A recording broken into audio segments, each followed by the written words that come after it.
Ever since I started playing Ultimate Team in FIFA 10, one of my dreams has been to be able to use old players from previous FIFA Ultimate Teams in my current day squad. The ability to access or reuse players that you've spent hundreds of matches using in the previous games is just an absolute dream for all FIFA players. You can develop such an attachment for players who realistically might not necessarily be the best footballers, but in terms of actual FIFA cards, they're just brilliant and you just love using them constantly. So with that being said, when I see that EAFC 25 has released the old sweaty front three of Gervinho, Doumbia and Abarbo, the Roma boys from FIFA 15, my god, I am excited.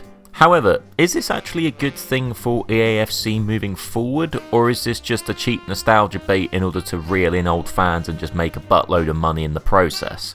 Now, I've definitely fallen out of love with FIFA or EAFC in recent years. I think it's largely down to two main factors.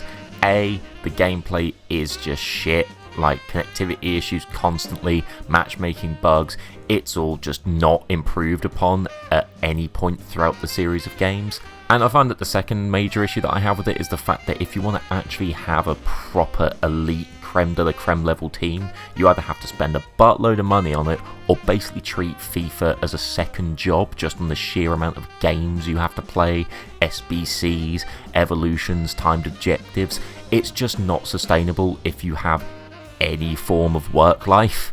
And it's clear that other FIFA fans are starting to feel the same way, with EAFC 25 being the worst performing EA football game title for a long time. There has been significant underperformance with EAFC 25 this year, and when you combine that with Dragon Age Veilguard being an absolute flop for EA, it's definitely not been their most profitable year. However, despite the completely warranted negativity surrounding EAFC 25, I do feel like they could potentially turn over a new leaf just simply with this Streets Won't Forget style promo. Now, as we know, the whole promo itself is just built off pure nostalgia. Abarbo, Doumbia and Gervinho are some of the most iconic non-icon players in FIFA. Any older fans of the franchise would see these three and it's just instantly recognisable. It's almost haunting, especially if you've played against them back in FIFA 15, because let's be honest, it was sweaty as fuck.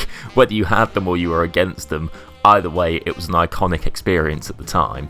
And when you see these childhood favourites back in the current version of the game, that does cause so much excitement. I mean, it's literally brought me back into the FIFA sphere to just check out EAFC 25 again. However, it's not just the return of the sweaty Roma front three that really excites me about this promo and just the general concept itself.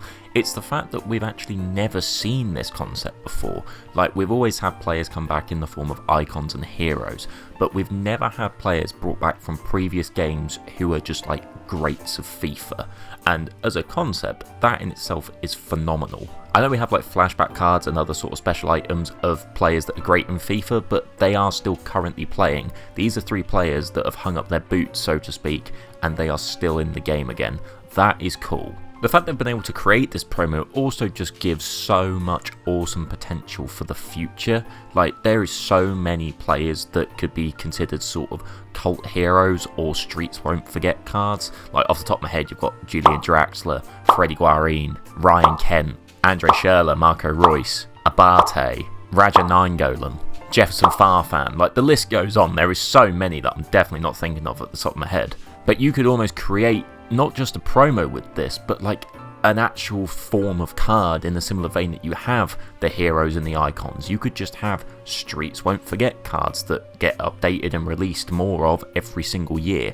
I think that would be genuinely game changing and create so much hype for older fans like myself. One thing I used to love doing was going into the FIFA web app and going on the Generations tab. Now, I don't believe this still exists, but essentially that would allow you to go through all the FIFA titles that you've played, pick from cards that you owned on those games, and create an incredible squad to your liking. You obviously couldn't play with it or anything, but the ability to do that in itself was just amazing.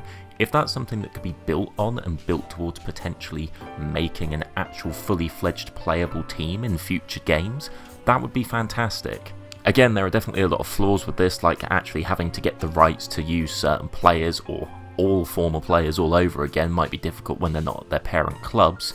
And I guess you could argue that this kind of takes away from, you know, the next year of FIFA because you're just using all the same stuff, but just have it as its own game mode and reward those players that have played your games for literally decades now and just want to use their old items. I don't know, I feel like a mode like this is something that would literally split FIFA apart from any other potential football franchise on the rise because nothing has the history around it like FIFA and now EAFC 25. However, despite all the positives and the potential greatness that this concept could bring to FIFA, unfortunately I do feel like it's not going to go that way.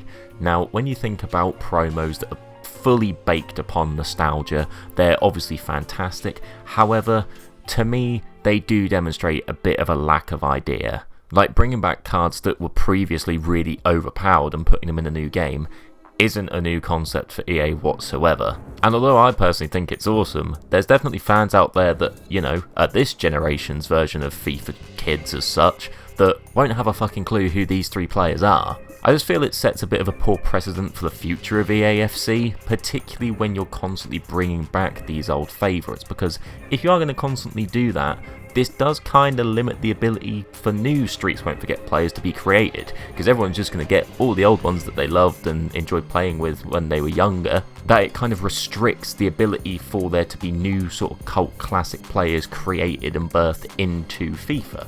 I think the way in which they've released these three cards is also a little bit shambolic in terms of it just being a massive cash grab. Now, don't get me wrong, I've not played a lot of FIFA, so my coin balance is definitely not in the upper echelons by any stretch, but the process of unlocking these is a little bit expensive. Now, you get them for free initially, which is awesome, literally just play the game, you get that baseline front three that you knew and loved back in FIFA 15. However, at this stage of FIFA, especially in current day FIFA where everybody has 99 rated fucking everyone, these players are useless. So in order to make them at all viable, you need to spend at least 150,000 coins on each of them to just make them 90 rated and actually be, you know, usable in the game at a competitive level. And just for clarity, that is at a competitive level. They're definitely not now the best cards in the game.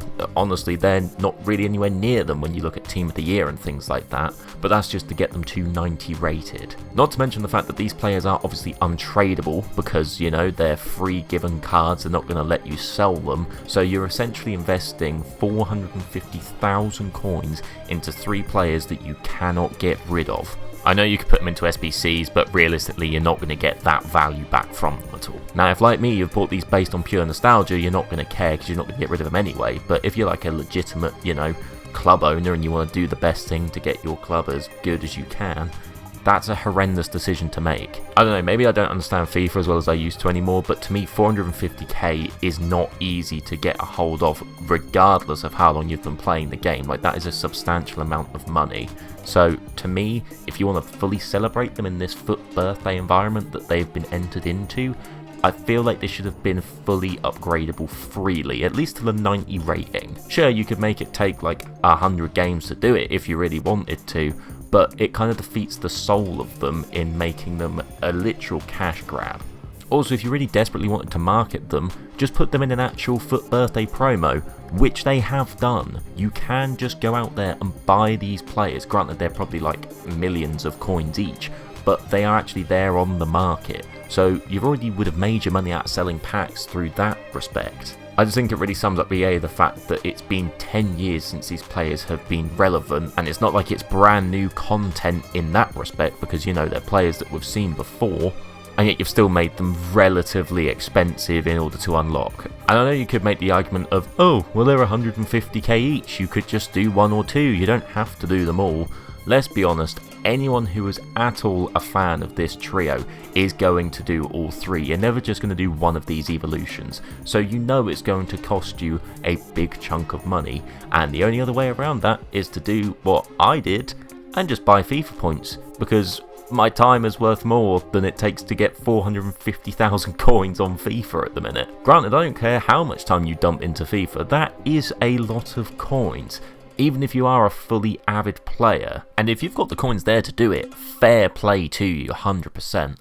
I just feel like, as this is a promo that is physically aimed on trying to get people back into the game who played the previous ones, making it so expensive in-game for players that realistically probably haven't played a lot of the game recently, is a little bit of a joke. But at the end of the day, I'm the sucker that bought FIFA points to get them because I really wanted them and didn't have the time to grind out all the coins. Either way, I want to know your guys' thoughts on this. Do you think this promo could spark like a revolutionary direction for EA and EAFC? Do you think it could actually benefit them by having a new form of card in these Streets Won't Forget? And do you think it'll be something that we'll see more of in the future? Let me know your thoughts in the comments down below, and if you are new here and you have enjoyed, please do consider subscribing as it really helps out the channel. Anyway, thanks ever so much for watching. Hope to see you in another video sometime soon.